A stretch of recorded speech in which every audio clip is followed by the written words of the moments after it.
Have you ever witnessed something you couldn't explain?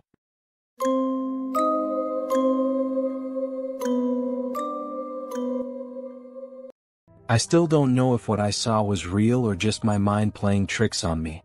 It happened 5 years ago, during a late-night drive through the backroads of my hometown. The road was empty, the only light coming from my headlights cutting through the dense fog. I was about halfway home when I saw something ahead, a figure standing on the side of the road. At first I thought it was a hitchhiker, but as I got closer my stomach dropped. It wasn't moving. It wasn't even breathing. It was just standing there, unnaturally still, its head slightly tilted as if watching me. My headlights illuminated it for just a second, long enough to see that it was wearing something old-fashioned, like a dress from another century, tattered and dirty. Then as I passed, my blood ran cold. The figure turned its head to follow my car, but its body didn't move. I swear, its eyes locked onto mine in the mirror, black and empty.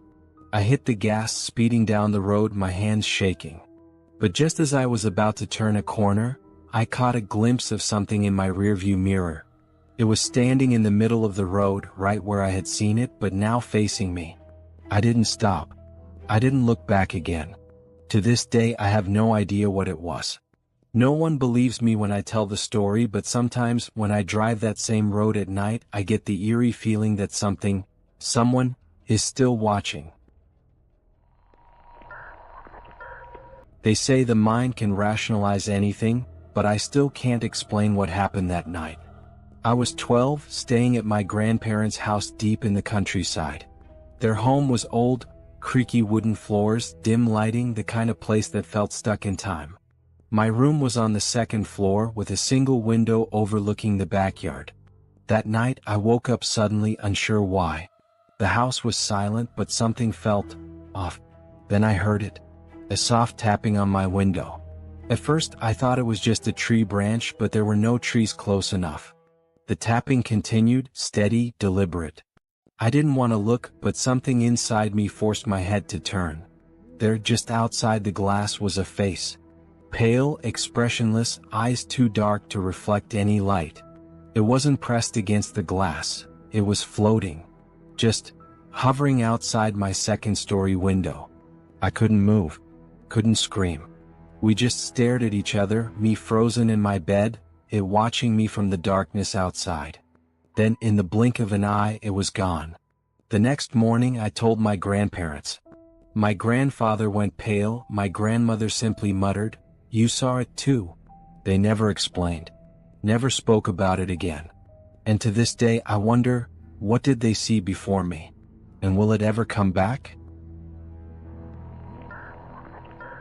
I used to think I was just paranoid, but now I know what I saw was real. It started when I moved into my new apartment. Nothing fancy, just a small one-bedroom in an older building. The first few days were normal until I began hearing strange noises at night. At first it was subtle. A creaking floorboard here, a door that would mysteriously swing open there. But then it escalated. One evening I was sitting on the couch, scrolling through my phone when I felt a cold draft brush against my neck. I looked up and saw the bathroom light flickering. I didn't think much of it, old wiring maybe, but the flickering grew more intense and then, it turned off completely. I went to check, but the moment I stepped into the hallway I saw something in the mirror by the door. A figure, tall, dark, almost shadow-like, standing in my bathroom, its outline barely visible. It didn't move, but I knew it was aware of me. My heart raced as I backed away, feeling the air grow colder. I shut the bathroom door, and when I turned to leave, the figure was no longer in the mirror. It was standing right behind me.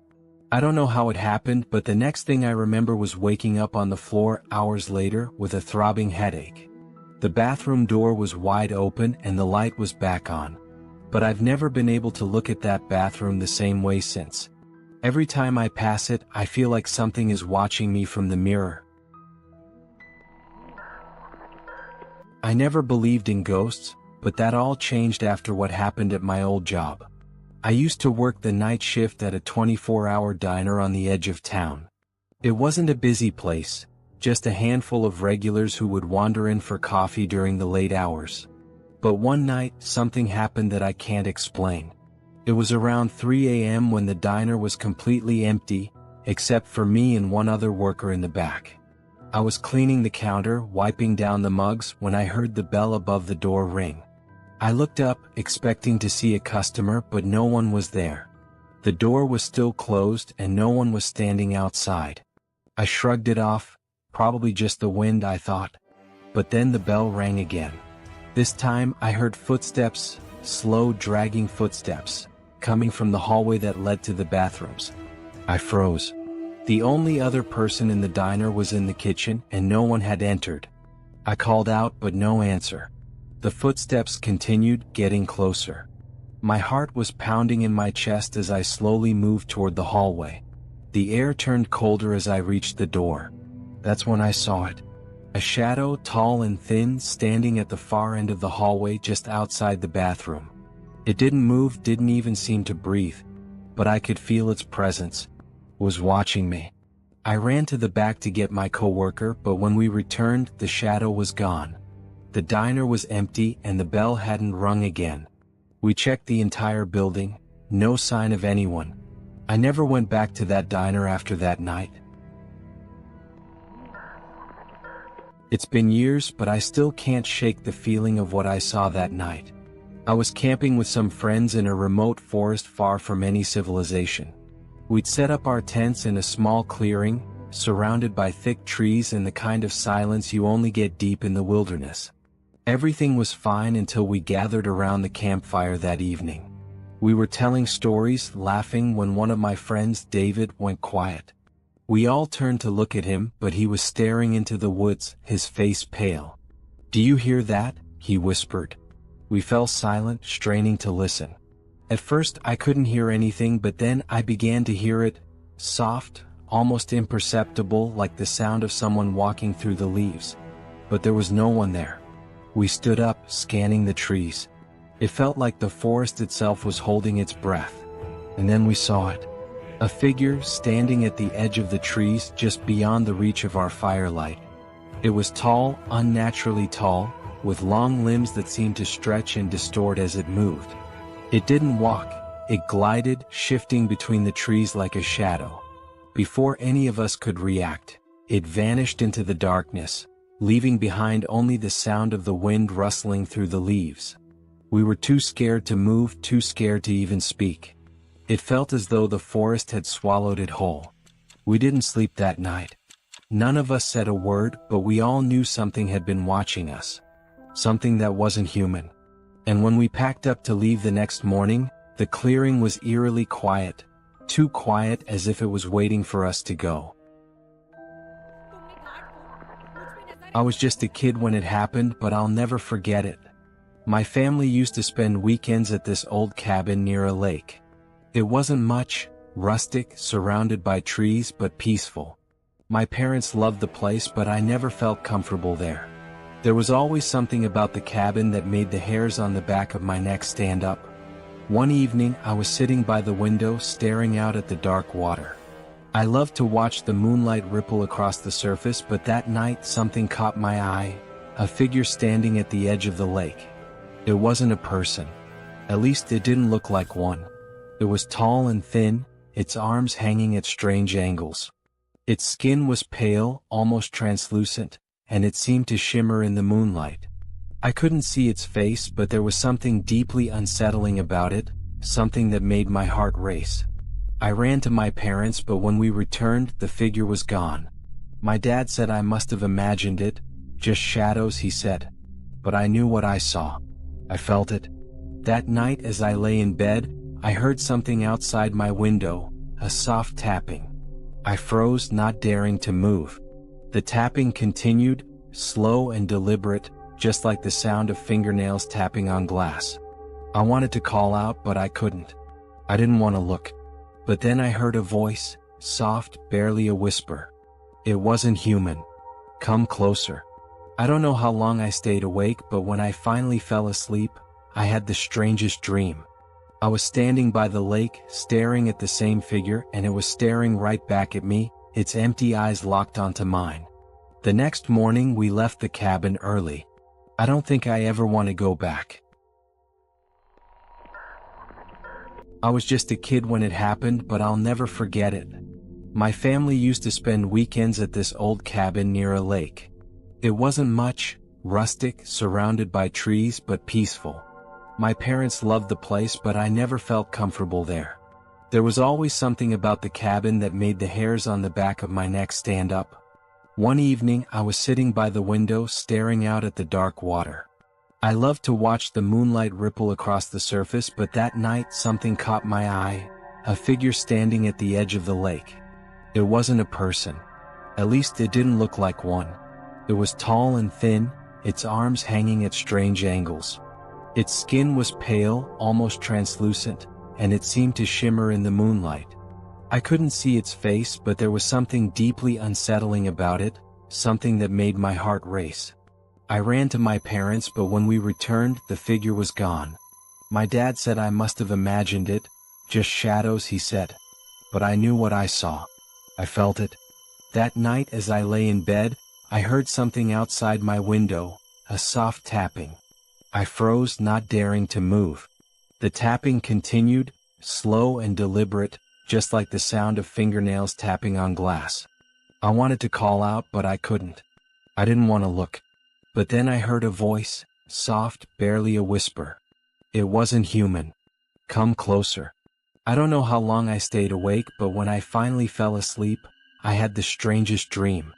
I was standing by the lake, staring at the same figure, and it was staring right back at me, its empty eyes locked onto mine. The next morning we left the cabin early. I don't think I ever want to go back. It all started when I moved into this old house on the outskirts of town. It was a fixer-upper, one of those places that looked charming at first glance but had 1,000 creaks and groans, as if the house itself was alive. I didn't mind it at first. I liked the solitude. But then, things began happening.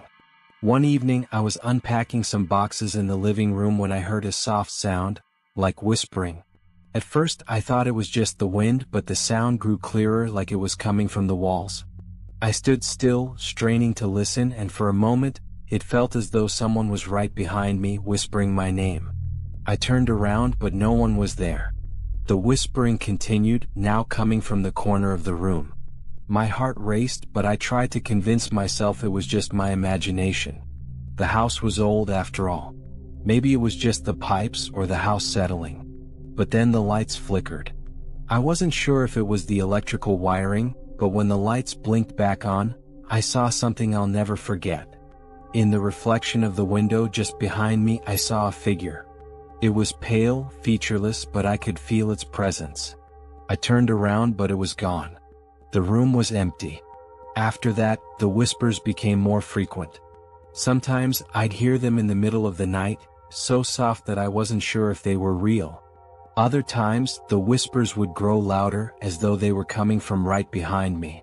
One night, the whispers were so loud that I couldn't ignore them.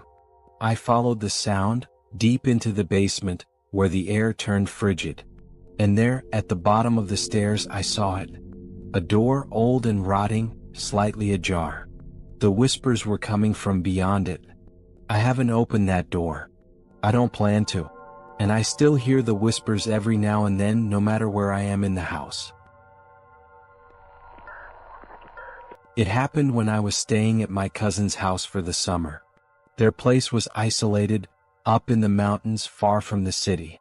Beautiful, peaceful, and quiet during the day, but once night fell, the silence became unsettling. I didn't think much of it until that one night. We were all sitting in the living room watching TV when the power went out. Complete darkness. The air felt different, heavier, like something was pressing down on the house. My cousin's parents were used to it, some of the old wiring, they said. They lit some candles and went about their evening, but I couldn't shake the feeling that something wasn't right. Around midnight, I decided to go upstairs to bed. As I walked down the dark hallway, I felt a chill creeping up my spine. The air was colder than it should have been, and the house was eerily still. When I reached the staircase, I froze. At the top of the stairs stood a figure. It wasn't clear at first, it was just a shape, a silhouette in the darkness. But then it moved, slowly, deliberately, like it was waiting for me to notice. I tried to scream but no sound came out. My legs felt like lead as I stood frozen, staring at the figure that was now starting to descend the stairs. Its movements were unnatural, jerky, almost like it wasn't quite human. Its face was obscured, but I could feel its eyes on me, cold and empty. I stumbled back, tripping over myself as I tried to get away. By the time I reached the bottom of the stairs, the figure had vanished, leaving only the darkness behind. I didn't sleep that night. The power didn't come back on until the morning, but I couldn't bring myself to tell my cousin about what I saw. They would have laughed it off, just the dark, my imagination running wild. But I know what I saw. And whatever it was, it's still there. It's been a decade since that night, but the memory still haunts me. I was traveling with a friend through a small, quiet town known for its old, crumbling buildings. We had been driving for hours, looking for a place to rest when we stumbled upon a seemingly abandoned hotel. It wasn't on any maps, but there was something about it that drew us in. We checked in, and the hotel seemed oddly quiet. No other guests, no staff, just a dusty lobby and the smell of something stale in the air. The man behind the desk didn't say much. He just handed us a key and pointed to the stairway. That night, after a long drive, we were exhausted. We went to our room, a small, dimly lit space with a single window looking out at the overgrown garden. The curtains were drawn, and the floor creaked beneath our feet. It was all so off, but we were too tired to think about it. Around 3 a.m., I woke up to a soft scratching sound coming from the corner of the room. At first, I thought it was just my imagination, but the sound grew louder, more deliberate. It was as if something was moving in the shadows. I turned on the lamp beside my bed, and that's when I saw it. A figure, crouched in the corner, barely visible in the dim light.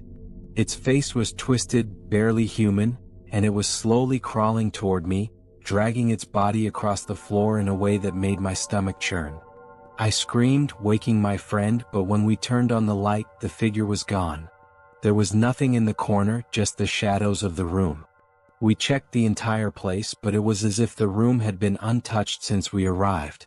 The next morning, we left in a hurry, but when we asked the man at the desk about our experience, he just stared at us, silent.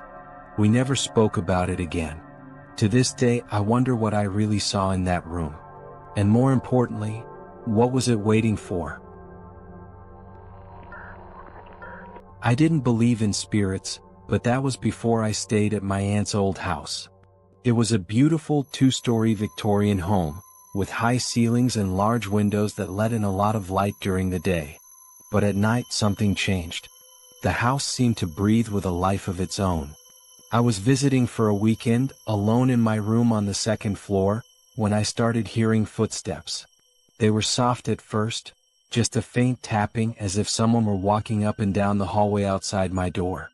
I figured it was just the house settling, but as the hours went by, the sound grew louder and closer.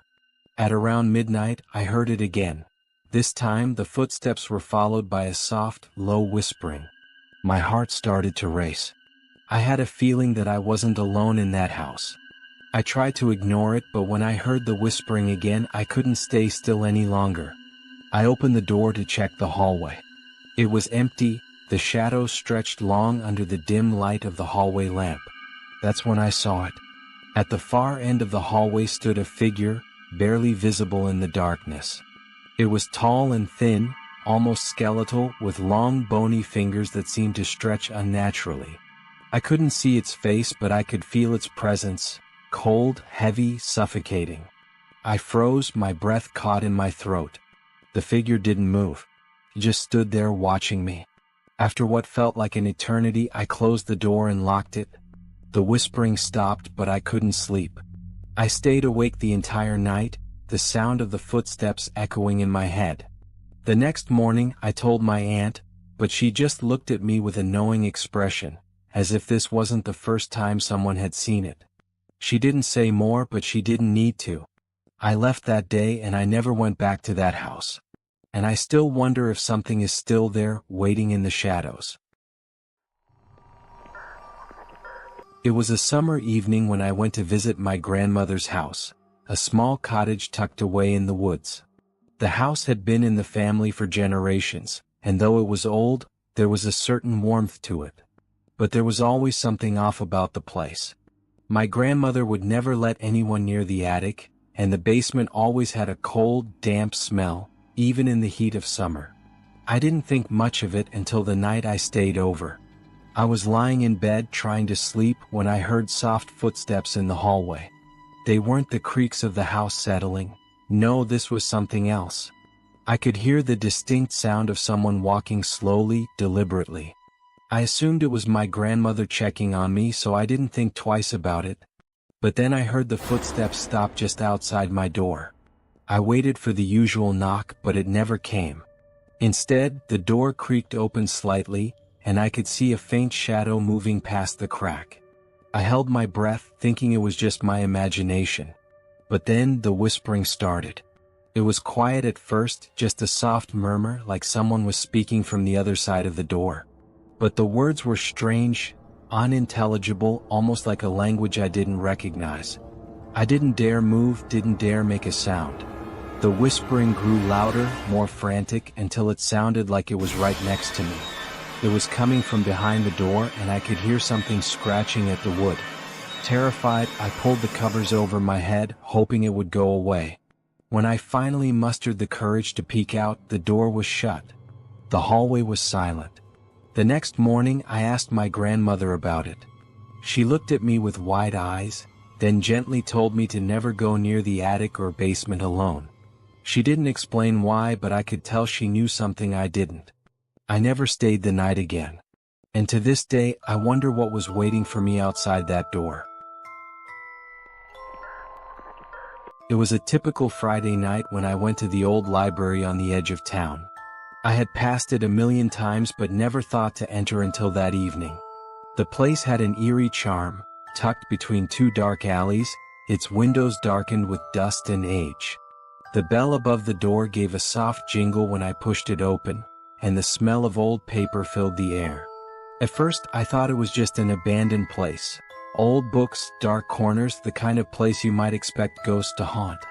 But there was someone behind the counter, an elderly man who looked out of place in this forgotten library. His eyes were clouded, his face pale and thin, but when he looked at me, his gaze was sharp, almost penetrating. I decided to browse, walking through the aisles of forgotten stories, when I came across a book that caught my attention. It was an old leather-bound volume, placed awkwardly on a shelf that seemed out of place in the library. As I reached for it, the air around me grew cold and I felt a shiver run down my spine. The moment my fingers touched the cover, a faint whisper echoed in my ear. I jerked my head around, but there was no one there. Just the shadows stretching between the bookshelves. I opened the book, and the pages were filled with strange, almost illegible writing. The words seemed to shift before my eyes as if they were alive. That's when I heard the soft rustling, the sound of footsteps moving quietly behind me. I spun around, heart pounding, but the old man was gone. The library was empty. The only sound now was the whispering from the pages. I quickly put the book back, but as I turned to leave, the door slammed shut on its own. I rushed to the windows, but they were sealed tight, no way out. The lights flickered, and the temperature dropped, turning my breath to mist in the air. I was trapped. Suddenly, I heard a voice from the shadows, low and guttural. "You shouldn't have opened it." I don't remember how I got out of that place, but I never returned. The library was gone the next time I passed by, replaced with an empty lot. I can still hear the whispering sometimes, and I wonder if that book is still out there, waiting for the next person to find it. If you enjoyed this eerie tale, don't forget to hit that subscribe button and join us for more chilling stories. Be sure to check out our other videos for more spine-tingling content. Stay tuned, you never know what's lurking next.